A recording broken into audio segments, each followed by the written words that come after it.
Assalamualaikum warahmatullahi wabarakatuh. Kembali lagi di channel kami. Semoga kita semua diberi kesehatan, umur yang panjang, rezeki yang lancar, dan dimudahkan segala urusan.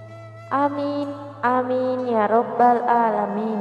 Kitab suci Al-Quran merupakan salah satu mukjizat yang diturunkan Allah Subhanahu wa Ta'ala kepada Nabi Muhammad Sallallahu Alaihi Wasallam. Al-Quran memiliki banyak keistimewaan dan orang yang membacanya mendapat pahala berlipat. Muslim dianjurkan untuk memperbanyak amalan ibadah, salah satunya dengan membaca Al-Quran. Salah satu surah yang memiliki keistimewaan ini yakni Al-Mulk yang artinya kerajaan. Surah ini termasuk surah Makkiyah dengan jumlah 30 ayat. Surah ini diturunkan sesudah surah At-Tur. Mengenai keutamaan surah Al-Mulk ini, sahabat Anas ibnu Malik radhiyallahu anhu mengatakan, Rasulullah pernah bersabda bahwa sesungguhnya ada seorang lelaki dari kalangan umat sebelum kalian meninggal dunia, sedangkan tiada sesuatu pun dari kitabullah yang dihafalnya selain dari Tabaraka atau Al-Mulk. Ketika lelaki itu diletakkan di dalam kuburnya, malaikat penanya datang, maka surah Tabaraka menghalang-halanginya sehingga malaikat itu berkata, sesungguhnya engkau adalah salah satu dari kitabullah dan aku tidak suka membuatmu tidak senang. Tetapi aku tidak mempunyai kuasa bagimu, bagi dia dan juga bagi diriku terhadap suatu kemudaratan dan juga suatu kemanfaatan. Jika engkau hendak membela orang lain, maka menghadaplah kepada Allah Subhanahu wa Ta'ala dan mintalah syafaat darinya buat dia. Maka surah itu berangkat menuju kehadirat Allah Subhanahu wa Ta'ala, lalu berkata memohon, ya Tuhanku, sesungguhnya si fulan dengan sengaja memilihku di antara kitabmu. Lalu ia mempelajariku dan membacaku serta menghafalku. Maka apakah engkau akan membakarnya dengan api, sedangkan aku berada di dalam rongganya? Jika engkau hendak mengazabnya, maka hapuskanlah terlebih dahulu aku dari kitabmu. Allah berfirman, aku lihat engkau marah. Surah itu menjawab, sudah seharusnya aku marah.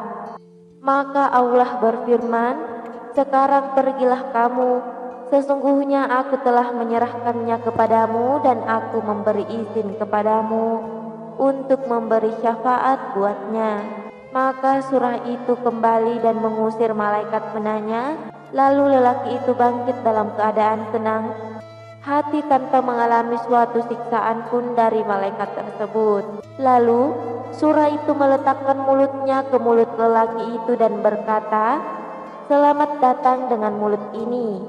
Barangkali mulut ini sering digunakan untuk membacaku, dan selamat datang dengan dada ini.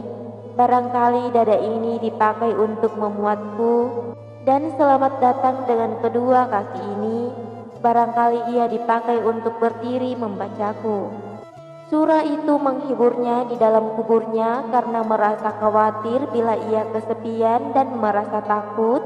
Anas ibnu Malik melanjutkan bahwa setelah Rasulullah Sallallahu Alaihi Wasallam menceritakan kisah ini, maka tiada seorang pun, baik anak kecil atau orang dewasa atau budak atau orang yang merdeka, melainkan mempelajarinya dan menghafalkannya. Tiba-tiba ia menyadari bahwa itu adalah kuburan seseorang. Ia mendengarnya sedang membaca surah Al-Mulk hingga khatam. Maka ia datang kepada Nabi Sallallahu Alaihi Wasallam dan bertanya, wahai Rasulullah, aku telah memasang tendaku di dekat sebuah kuburan, sedangkan aku tidak menyadari bahwa tempat itu adalah kuburan. Tiba-tiba ku dengar dari dalamnya seseorang membaca surah Al-Mulk sampai selesai. Imam Tirmidzi meriwayatkan pula melalui jalur Lais ibnu Abu Salim dari Lammin, Tanzil dan Tabarakallazi biyadihil mulku. Abbas yang mengatakan bahwa Rasulullah Shallallahu Alaihi Wasallam pernah bersabda, "Sungguh aku menginginkan bila surah ini dihafal di dalam kalbu setiap umatku, yakni surah Al-Mulk ini." Ibnu Abbas meriwayatkan bahwa ia pernah berkata kepada seseorang, "Maukah aku hadiahkan kepadamu suatu hadis yang akan membuatmu gembira?"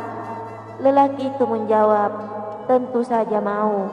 Ibnu Abbas mengatakan, "Bacalah surah Al-Mulk dan ajarkanlah kepada keluargamu serta semua anakmu dan semua ahli baitmu yang masih anak-anak dan juga semua tetanggamu.